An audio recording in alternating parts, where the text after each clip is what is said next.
Good morning, folks. Yesterday I made a video on information about the Minister of Agriculture, which I questioned in the very title of the video, because it didn't seem to make sense. And then throughout the video questioned, how could this be true? Is it true? And at the end even suggested perhaps sources got something correct. The purpose of the video was to highlight the relationship between Washington and Pretoria, which is fraught at the moment. For some reason, a lot of South Africans seem incapable of understanding that a major reason for the executive order, and it's spelled right out on the first page of the executive order that President Trump issued on the 7th of February 2025, is a relationship with Iran.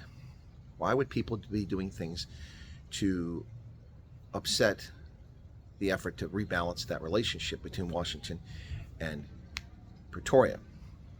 That's why I said that it's bad optics, and it seems questionable that would even be happening. For my trouble, I've been insulted, I've been belittled, I've been threatened several times, even by people in power and influence. What are people so afraid of? If the information is incorrect, then the information is incorrect. What's the issue here? If the information is correct, maybe that would explain why so many people have been insulting, belittling, and attacking me. Don't understand that. If you don't believe the information, you don't believe the information. I don't tell stories or make things up. I never have. Also tend typically to only report on things after the media's reported on it, because when you're the first mover in a story like this, well, this is the flack you get. So if it's untrue, then it's untrue. Then we simply need a statement to state that it's untrue. I've made an effort to get that statement and been unsuccessful so far, but perhaps I'm just knocking on the wrong door. We leave the possibility of that. So anyway, it's very disappointing to see the juvenile, asinine, ridiculous comments coming from black and white South Africans, at least according to the usernames and the names that they send. So I don't know what to say about this, other than the fact that the video, which has had so few views, just 30,000+ views, not exactly a major performing video, to say the least. It's 1/10 of my video about what Malema said about President Trump. And that didn't cause anywhere near the stir that this one seems to be causing, and the chest pains it's giving some people. Anyway, I don't know what to say, folks. You don't have to watch it. You don't have to watch my content. That's your prerogative.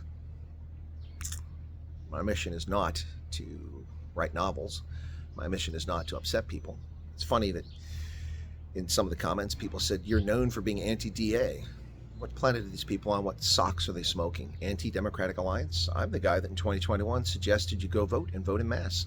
And suggest you consider voting for the Democratic Alliance, as they were the best hope to win municipalities in many places, which is where governance and government in South Africa really hits the road. People in South Africa get many of their services from municipalities. And if you want to affect change and show that a different political party can govern effectively, the best way to do it for many South Africans is to take over local governance and deliver services and provide public safety and ensure the roads are fixed and all those things. Governance at the national level is important, and it affects everyone's lives every day, but you don't see it on a day-to-day basis as an individual. So people will react to local governance. I encourage people to vote for the Democratic Alliance. I treat the Democratic Alliance very fair in every single interview of every DA member I've ever interviewed. Never treated anyone poorly. So the comment that I'm anti-DA, is that perhaps just because I've been holding the DA to account of late on its silence on many issues that were of great importance to South Africans? How does that make me anti-DA? It's not anti-DA at all. It's utter nonsense. You hold people to account, you hold people to account. When people disappoint you, well, they disappoint you. And many people have been disappointed in the response and reaction of the Democratic Alliance and a series of events that have unfolded since they've been part of the government of national unity. And as I've said repeatedly, it's unfair to blame the DA for the Bella Bill or expropriation of compensation, because both were approved by the previous parliament. But it just shows how little influence they have in the government of national unity, that they were unable to convince President Ramaphosa to not sign these bills into law and just let them die.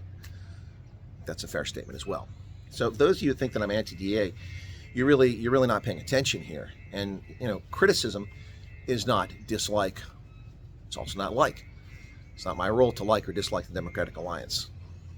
It's my role to analyze what's happening and give you my perspective, which is well informed and comes from a lot of experience. For those people who want to attack me personally, really seriously, you need another hobby. You should grow up. All I'm doing is trying to promote South Africa, and get the best outcomes for people. And if that bothers you, whether you're black, white, or brown, that's your issue, not mine.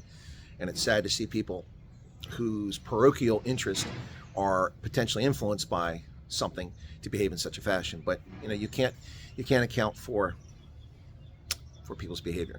Anyway, there you have it, folks. So again,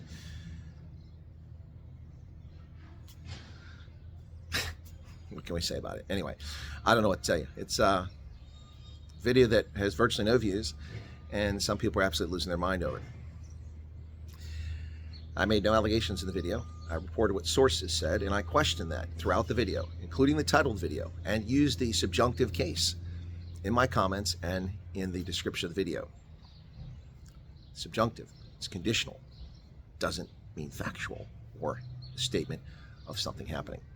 Apparently, English language is lost on some folks. For those whose English is their second language, I understand that. But for those of you who's your first language, you should know better. Anyway, folks, have a lovely day and enjoy your weekend.